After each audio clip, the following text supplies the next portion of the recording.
Hello class. In this unit we're going to discuss the concept of the model family and analyze how this idea of a model family or how families on their own or the family unit on their own contain various myths. The readings that we're going to be reviewing and reading and discussing for the next couple weeks are going to help you develop an answer to one of the prompts you choose to write on. So just to give a little bit more background information, in this unit we will observe various family structures and dynamics. Using our readings, we will discuss issues that revolve around the complexities of those family dynamics. To continue that discussion, write an essay that answers one of the following prompts. So for this essay assignment, I have given you a couple of choices. The first choice here, watch an episode of either Leave It to Beaver, Father Knows Best, I Love Lucy, or The Donna Reed Show.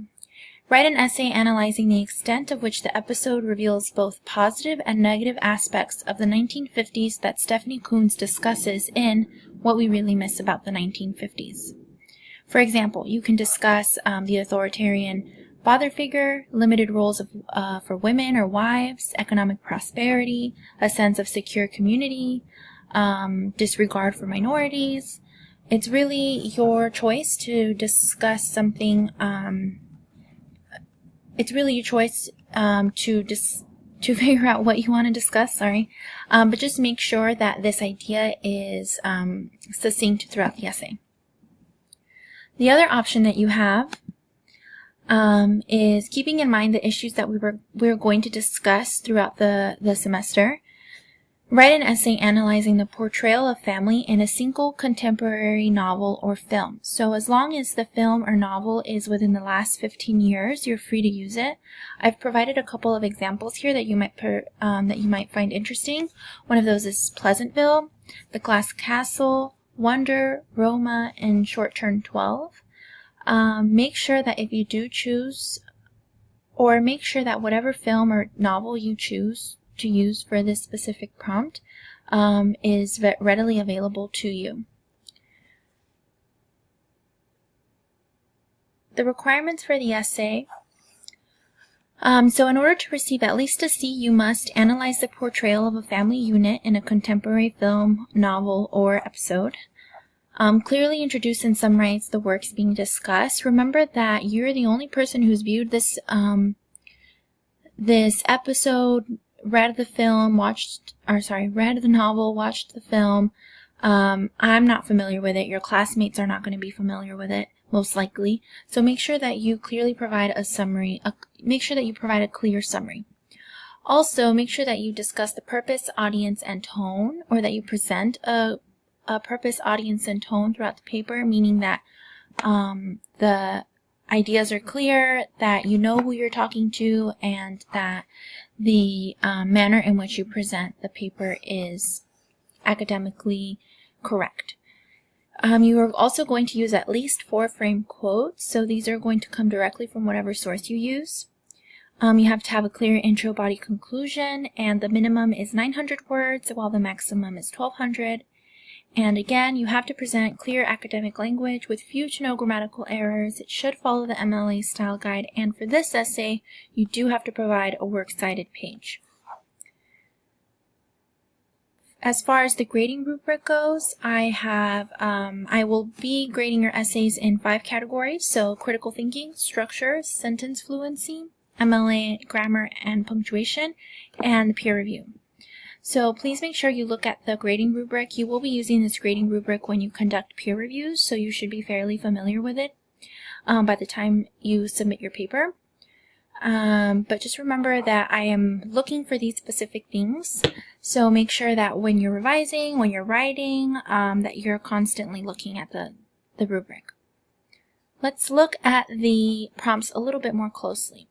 So if you're interested in choosing the first prompt, make sure that you're really discussing both the positive and the negative effects or aspects of the 1950s. That's really important because the prompt is asking you to look at those things specifically. Failing to choose one or another might hurt your grade. Also, whatever aspect you end up choosing is completely up to you. These are just some examples of what you could potentially discuss. but I'd say go with whatever you find the most interesting. Whatever you find the most interesting will most likely yield a better paper. So if they're, let me back up a little bit. In the readings that we're going to be reviewing in this unit, it's going to provide a lot of information about the 1950s, about families today. So if you're not too familiar with this time period, if you're not too familiar with the dynamics of family, all the readings that we're going to discuss are really going to highlight these types of dynamics. So something is going to pop up, or you're going to feel like, oh, I definitely want to talk about the limited roles for women in families, or the different dynamics between daughters and sons, sort of thing. And the next, or the other option you have is where you're analyzing the portrayal of families. So this is a little bit more open-ended, but it's still asking you to, in a sense, look at this dynamics regarding a family. One of the television shows that a lot of people like discussing is Shameless. You could potentially do this on an episode on Shameless. You could see how the portrayal of family there is very different from how we, from the ideal American family that we like to see in our homes and on television. Overall, what I want to see with these two essays is that you can clearly analyze a specific episode or television show or novel. I would like to see you pull from the text and really explain how specific quotes, specific ideas represent an overall picture.